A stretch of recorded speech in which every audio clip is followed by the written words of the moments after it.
Hello BSL Newsround. Today we're discussing the worth of an interpreter. Some of you may have a positive or a negative view of this. Some people think they're quite expensive, some people think the price is about right. I've been thinking, and I bet you have as well, that you'd want a good quality interpreter. I know I would.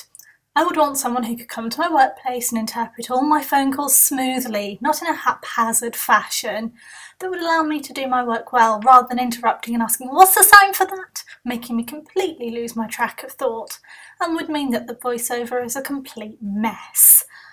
For instance, I wouldn't want to go into a high-level meeting, very formal, and be seen as the one sitting in the corner. "Oh look, it's Lena who comes out with the silly comments."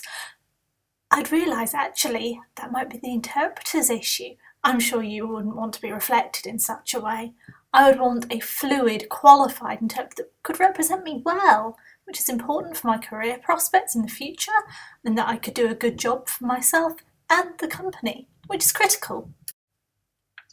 I'm here to talk about DIA and how this links to interpreters. Oh, hold on one second, the phone's been ringing off the hook all day today, but I haven't had an interpreter with me, as access to work just don't seem to understand my situation. I need an interpreter with me full time, for all the emails I need to write, all the phone calls I need to make. Because of my role as a project manager, my workload is so demanding that I need that support for English modification, for the phone calls, to all the charities that I need to make, so I need an interpreter with me every day. DIA is Deafness and Interpreter Awareness Training to be delivered to various London-based charities and hopefully across the UK. So I need an interpreter with me every time I go to deliver that training so that my experience of deaf culture and deaf history and so on can be delivered in such a way through an interpreter that everybody in the audience fully understands and appreciates the emotional impact of deafness and the quality that deafness can have, and that is only through the valuable interpretation of my interpreter. If there was an interpreter around and I was trying to look for a job, I would find it impossible. Any letters, emails, CVs, job application forms. As a fluent BSL user, I would struggle trying to write that into English. I know it would be very simple. A manager would take one look at it and throw it straight in the bin. If they tried to call me, I would find that also incredibly difficult. I'm deaf. I can't use the telephone. They wouldn't understand this. I would try and vocalise and they'd just hang up on me. And if I actually got a face-to-face meeting or an interview, well, they wouldn't know how to communicate with me. We might try and gesture, we might sort of point at things, try and write things down, but really they wouldn't understand. They're such a busy manager that they'd think, "It's not worth my time."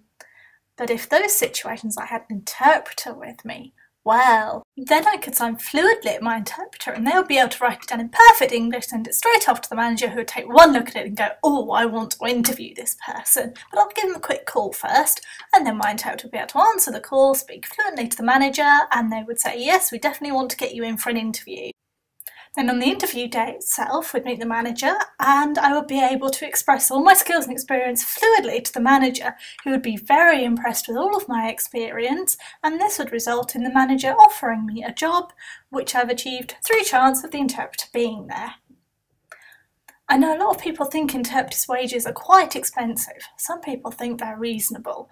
Bear in mind that someone who wants to become an interpreter, who has never had any experience of British Sign Language, has to go through all the stages, starting at level 1, level 2, level 3, level 4, level 6, to build up their fluidity in British Sign Language to become proficient.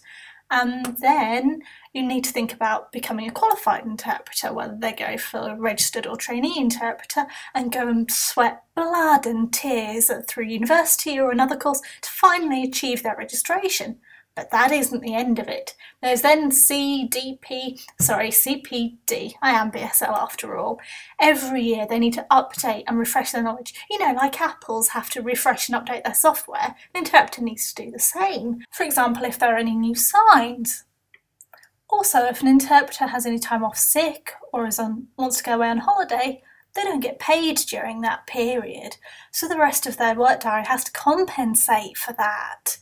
Additionally, they have to pay for their insurance themselves, any training courses they go on, registration costs, and so on. There's a whole host of things they have to pay for, whether they're a limited company or not.